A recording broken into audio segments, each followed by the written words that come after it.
I ran out of my house with only my valuables and waited for a taxi on a busy street. I looked around nervously, but I didn't know what I was running from. I didn't understand how I had ended up being forced to run away instead of enjoying my honeymoon, which I had been looking forward to. However, I believed in my husband's words, who had told me to run away, so I was trying to escape from this town.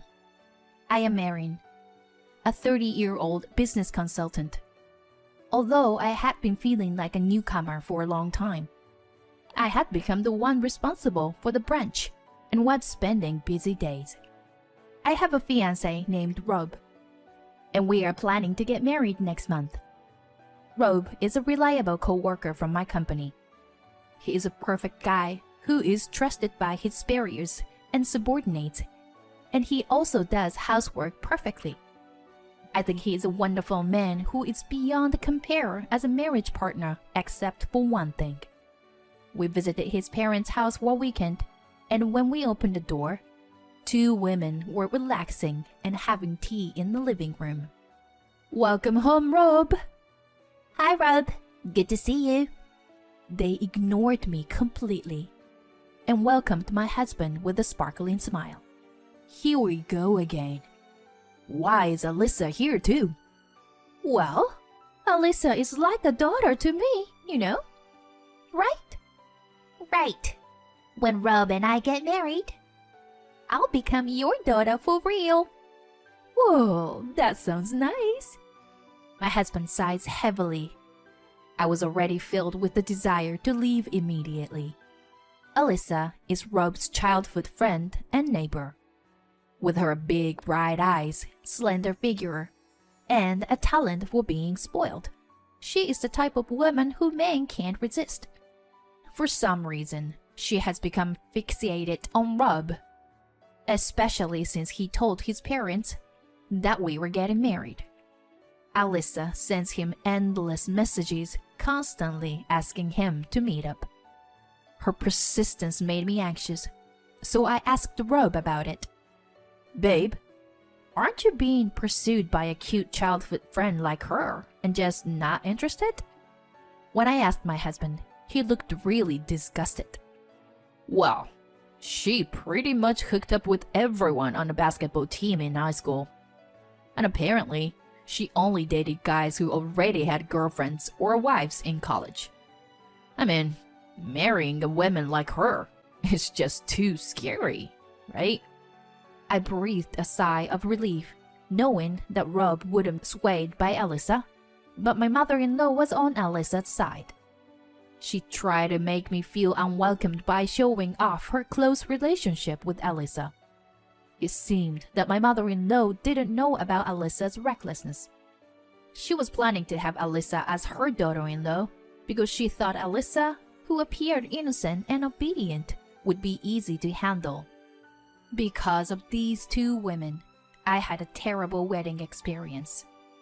Alyssa showed up at the reception venue in a pure white dress, even though she wasn't invited, and attracted everyone's attention. What's worse, she was sitting in the family section throughout the wedding ceremony with my mother-in-law. I was worried about Alyssa while she was enjoying herself with my mother-in-law. My husband scolded them while trying to control his anger. "Alyssa, you weren't invited. And why are you wearing a white dress and sitting in the family section? And what are you doing, Mom?" "But it's my beloved childhood friend's wedding. I have to celebrate it. And white is my personal color. I look good in it, don't I?" Yeah. The dress suits Alyssa's fair skin very well. She looks the most beautiful in this venue, my mother-in-law replied. My husband bowed his head in despair. When I looked at my father-in-law, he was also bowing his head and apologizing with his hands together. He was a decent person, but he was weak-willed, so he must have been pushed around by my mother-in-law. I had been preparing for and looking forward to this wedding for almost a year, so I was about to cry with frustration. But if I cried here, I would be playing into their hands. When I lifted my head and smiled at Alyssa, the corner of her eye twitched. You are such a good friend, Alyssa. I'm impressed. What do you mean? Alyssa's mouth twisted. Oh, well, it's almost time for the first dance, so excuse us. Saying that, I gave a relaxed smile to the two of them. Alyssa gave me a momentary glare like a demon, but soon she made an innocent smile like an idol and left. I'm sure she was disappointed that I wasn't a weak woman who would cry and make a fuss. Despite what happened, we received heartfelt blessings from everyone, and the wedding ended successfully. I was also able to savor my happiness. After getting married, Rob and I continued to live separately in our current houses for a while. We planned to search for a house in the spring, so we were going back and forth between each other's places until then. We also planned our honeymoon by departing from our own places and meeting at the airport. The destination was Italy, which we had been longing for. 1 month after the wedding, I was excited and thrilled every day thinking about Italy. However, my excitement would be completely ruined by those two. On the day of our honeymoon, my husband called me while I was fidgeting, wondering if I had forgotten anything. Ciao! What's up, babe? We're supposed to meet at 11, right? Erin, sorry. Contrarily to my carefree attitude, my husband shouted frantically on the phone. I'm sorry, but we have to cancel our honeymoon. Whatever you do, do not come to the meeting place. What? Listen, do not leave the apartment under any circumstances. No, wait. Leave there right now and go back to your parents' house, please. Wait. What's going on? I'm sorry. I'll explain later. Just please, leave now. And the phone was suddenly disconnected. I stared at the phone in amazement. I felt my joy disappear as I heard my husband's bewildered state, although I didn't know why. Could he have been involved in a crime? Just imagining it sent shivers down my spine. I forced my feet, which were about to shrink in anxiety, to move and decide to go to my parents' house, as my husband had said. Of course, my parents were in a panic since their newlywed daughter, who was supposed to be on her honeymoon, came back looking pale. I think they were even more worried because they had seen the ugly behavior of my mother-in-law at the wedding. I was in trouble because I didn't even know why I was there and wanted to explain the situation. Then, a call came from an unknown number. It was the police. The police officer told me the reason why he called me in a softer voice than I had expected. Residents reported that there were women shouting loudly while knocking the door of your room. So we secured them as they seemed excited. However, this woman is claiming to be your mother. What? My mother? What? Me? I exclaimed, and my mother, who was right next to me because I had to put the call on speakerphone, also shouted in surprise.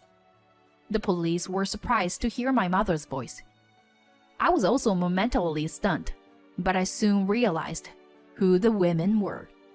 It was my mother-in-law, and probably Alyssa was with her too. I didn't know why they had come to my place on the day of my honeymoon, but my husband had probably panicked because of them. The time for the flight we had reserved had passed, and our honeymoon was ruined because of them. I told the police officer firmly in a strong tone. My mother is next to me. Those people are strangers. Wait, Erin, it's me. It's me. My mother-in-law shouted on the other end of the phone, but the police officer seemed to sense something. Thank you for your cooperation, ma'am. I hung up the phone after hearing these words. Probably my mother-in-law and Alyssa had come to my apartment to hurt me. Several hours later, late at night, my husband appeared at my parents' house. As expected, it was my mother-in-law and Alyssa, who had been taken care of by the police. They had planned to detain me when they learned that we were supposed to meet at the airport. Their scenario was like this. Alyssa would run to my husband, who was waiting at the airport, and lie that I had eloped with another man. Then Alyssa would comfort my shocked husband and take him away. Then they would go on a honeymoon trip together. And maybe Alyssa would deepen her love with him instead of me. It was such a ridiculous plan, and I couldn't help but be amazed by their shallowness. But their plan wasn't just that. After detaining me, I was supposed to be taken to a man picked by my mother-in-law. He was a 45-year-old unemployed man who was her brother. They had even put Alyssa's cousin on standby in a car for this purpose, which sent shivers down my spine. The reason why my husband knew about their terrible plan was thanks to my father-in-law. He happened to encounter my mother-in-law and Alyssa discussing their plan on the day of our honeymoon and contacted my husband. My husband and father-in-law went to the police to handle everything and finally came to my parents' house. My husband apologized for canceling our honeymoon and for his part in handling everything. He had done everything he could, but he looked exhausted after just one day. I was sad and frustrated, but I couldn't blame him. However, I would never forgive my mother-in-law and Alyssa. From that day on, I switched from the defensive to offensive. First, I demanded that they pay for the cost of repairing the apartment door that they had broken, as well as compensation to the management company for the inconvenience caused. I even demanded that they pay for the cancellation fee of the honeymoon trip, which cost almost $15,000 in total. Of course, the two of them resisted. It's not my fault. It's Rob's fault for not being honest, even though he likes me. I just want your happiness, Rob. All right, I understand. Oh, yeah? Rob, I know you have feelings for me. I mean, if you are not willing to pay, then we will have to take this to court. Huh? Court? If this goes to court, I'll have to pursue the fact that you tried to kidnap my wife too. And then the cost and the compensation will go up. When my husband mentioned the word court, my mother-in-law began to tremble and Alyssa burst into tears. Rob, will you forgive me, right? I'm important to you, right? No, and no. I will never forgive you. Alyssa let out a small scream as my husband glared at her with cold eyes. How can you do this to me? But you love me too, don't you, Rob? How can I love a woman who'd string multiple men at once, including married men? My mother-in-law looked shocked when she heard this. And I also supported my husband. You said you liked Rob, but wasn't it only after I got engaged to him? I bet you suddenly became interested in him as soon as he belongs to someone else. Wait, what? You, Alyssa. Alyssa's eyes swim with agitation, and she points to my mother-in-law and yelled, Rob, your mother was trying to use me because she didn't like Erin. Alyssa, are you really trying to put the blame on me? Rob, she's lying. I was trying to stop her, you know.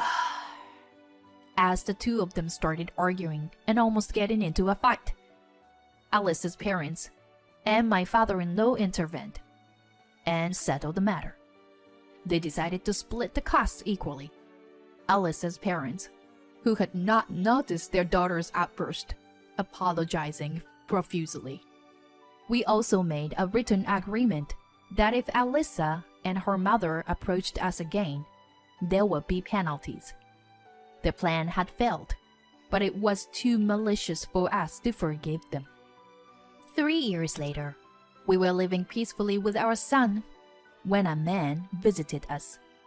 He introduced himself as Alyssa's fiancé, dressed in a smart, expensive suit. When he went to Alyssa's family home to greet her parents, he happened to meet one of her classmates. And the classmates told him about Alyssa once being obsessed with my husband. We hadn't heard her name in a while, and were taken aback. That classmate was probably someone who attended our wedding and witnessed Alyssa's misconduct. I heard that Alyssa was planning to steal you away or something like that. I thought it was just a joke, but I noticed that Alyssa looked pale and shaken. So I did some investigation. You and Alyssa are childhood friends. You're not with her, right? Of course not. We've never even dated. Rob's statement put Alyssa's fiancé at ease. Rob continued. However, there's a possibility that she's dating someone other than me. Huh? The Alyssa I know seems to be going on dates with different men every day. She even showed up at our wedding in a white dress and confidently sat in the groom's family section without being invited. That's... If you were going to investigate, I think you should widen the score beyond just me. Yes. Thank you for your time. Excuse me. Then Alyssa's fiancé replied in a barely audible voice and left our home unsteadily. It seems that Alyssa's fiancé was the son of a well-known company president and financially stable. But his family was furious when they found out about Alyssa's deception. Not only had she been seeing other men while engaged to him, but there were several of them, and he had broken off the engagement and was also demanding compensation for damages. On top of being abandoned by her fiancé, she was also in debt. It's time for her to realize that a life of deceiving others is coming to an end. I don't really care about her, but it's so satisfying to see her get what she deserves. On the other hand, it seems that my mother-in-law and Alyssa engage in catfights every time they see each other, which is caused by the fact that they live nearby. I feel sorry for the neighbors who are forced to witness their ugly fights. In addition to that, my mother-in-law seems to be restless every day because she can't even meet her first grandchild. While my father-in-law happily comes over to our house with baby supplies, she watches him leave while biting her nails. Although she had sent baby clothes and toys to us a few times, I returned them without even looking inside. Amidst not being able to see her grandson or son, she must be grateful for the kind presence of her husband. As for my own family, this year, when my son turns 4 years old, we are planning to make up for our cancelled honeymoon. We are going to Italy. The unpleasant memories of the day are fading day by day, but I want to make unforgettable sparkling memories that will last a lifetime this time. Ciao! Ciao. You're good. Alright, next is... Buongiorno. Buongiorno. I smile as I watch my beloved son and husband practice Italian in the living room. They are my happiness, and I will cherish them as long as I live.